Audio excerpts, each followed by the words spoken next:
My abusive husband passed away, and while everyone can't stop talking about how great he was, I'm secretly relieved because now I'm free for the first time in years. My husband passed away 3 months ago. He abused me financially, mentally, and even physically. When I got pregnant, he convinced me to quit my job, saying that he would take care of me. I could never buy anything again without asking his permission. I couldn't even buy a cream without asking his permission, and he decided if I could or not. Even months ago, when I had a little money of my own, I had to ask him for permission to buy something. What was mine was his and his was his. But I stayed there because I still loved him and I didn't have a place to go. I had too low of self-esteem and let myself be stepped on. When I stopped loving him, he had already had his first affair. He made me believe that I was to blame for the affair because I didn't want to make love for months after my birth. That left me torn, and I had to receive stitches. I was already planning my exit and saving money little by little while I was working selling things from home, since he wouldn't let me work outside because he was very jealous. I wanted to pay for a lawyer. He was having another affair with a friend of his, which luckily kept him busier, and I didn't care anymore that he didn't pay attention to me. I wanted him to stay as far away as possible. I knew that man and he knew me. I could have made a big fuss, but I didn't. I kept quiet, planning my way out while he and that man slept together in secret. I only felt disgusted by my husband, nothing more. But my husband died in a way I never would have expected. He is now a martyr. When someone dies, all the sins of that person disappear. Because that's what even my family thinks. Those who knew about his affair and how he manipulated me are now talking about how good of a man he was, and we shouldn't insult someone who's dead. Everyone around me talks about how beautiful our relationship was. His family talks about what a great man he was and how he always focused on giving everything to me and our kid. His affair partner hugged me at the funeral, saying that my husband loved me. His friends told me what a great person he was. Everyone talks about how good he was and how he is now an angel in heaven. And I have to pretend to be sad. The day he died, I cried a lot, but not out of sadness. I cried with relief and I felt free. It would have taken me too many years to save to pay for lawyers with my little store without him realizing that I was keeping money in secret. He would have kept everything. He would have made my life hell, and I know it because he had told me so every time I stood up for myself. But now I have the house. I have everything. I have the monthly money for being a widow. I have my children totally with me. I have started with a psychologist. Everyone thinks that I do it to cope with my grief, but no, it is to overcome the abuse I suffered from him. It was really hard to pretend being sad in the funeral, but I did it for my child. I did it because now everything is over and I'm free. If I made a fuss, my ex-mother-in-law would have done something so that I wouldn't keep anything. They were just like him. But now I'm just a sad widow who needs help in their eyes, the silly widow who didn't know anything, but that's helping me to be free and have what I deserve. Edit, sorry for the bad English, I used the traductor for many parts. Also, we are not from an Islamic country and here same-sex couples can live and marry freely. He just cheated on me with a man like he cheated on me with a woman. I guess he was bisexual. Update 2 months later. It's been several weeks since I last posted, and I didn't expect my post to end up in other places.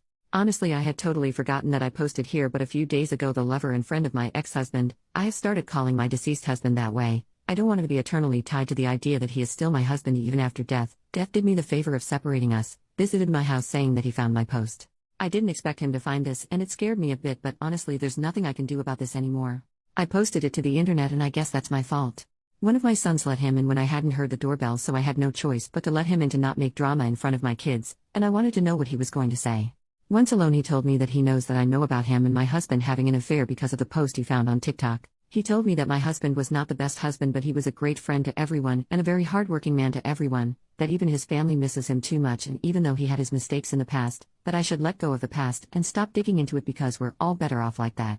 He was insisting for a while to such an extent that I felt intimidated by him to the point he reminded me of my husband, and it is the first time that I have that feeling with a man that is not my ex-husband. I can talk peacefully with them, but this situation made me feel on the verge of a panic attack because of his attitude. He's basically scared that I'll tell everything, that he's gay, and I don't know if he has a boyfriend, but maybe he does, and that's why he doesn't want me to say anything about their affair. I've been a submissive woman for years. My ex-husband turned me into a fearful woman that I wasn't before. He made me the kind of woman who was always going to put her head down, but when he died I felt so happy and liberated. I cried with relief for days. And when this man came into my house to tell me what to do, it was like seeing my ex-husband again, giving me instructions about how to behave and what to do. The man who knows very well that I was in an abusive relationship because he knew how my ex was and chose to sleep with him anyway. The man my husband made me cook for and then screwed him as if I were just a maid was at my house, telling me that my ex was a good person and that I should shut my mouth. He was telling me what to do and I just punched him in the face. To be honest, I wanted to slap him, but for some reason I felt so angry that I hit him, and it felt like hitting my husband as well. I don't regret it and I felt good. I yelled at him and told him to leave or I was going to tell everyone what happened. He ended up leaving the house and he has been quiet ever since that day. My main plan was just to shut my mouth and let go of the past, but that is one thing, and a totally different thing is that this man comes and wants to impose on me what to do as if I were a doll. Maybe my reaction wasn't the best, but I'm tired of people telling me to shut up. I never managed to say anything to my husband, and that day I felt that I somehow did that. I haven't told anyone yet, nor do I think about doing so, but if he does something, I won't hesitate twice before this time whether to make a TikTok or post on Facebook talking about everything. With the issue of the house, with the economic crisis, I am not sure that anyone can afford what a house like this is worth, but for now I have focused on finally being able to get a better job in the future to be able to rent a house and be able to rent out this house. That could be a really good way to have money. My other goal in the future is to buy a small piece of land, no matter how far it is. I just want to have something that is my own for me and my children.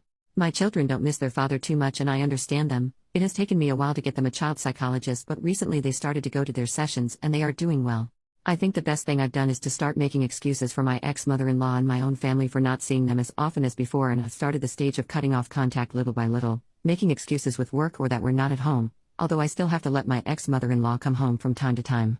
I think even my kids are happier when they see how much better my mood has been. I doubt that many people are interested in this, but thank you for the messages I received, although many do not understand that cultures and laws are different, and here buying a house or moving to the other side of a country in a month is impossible for many.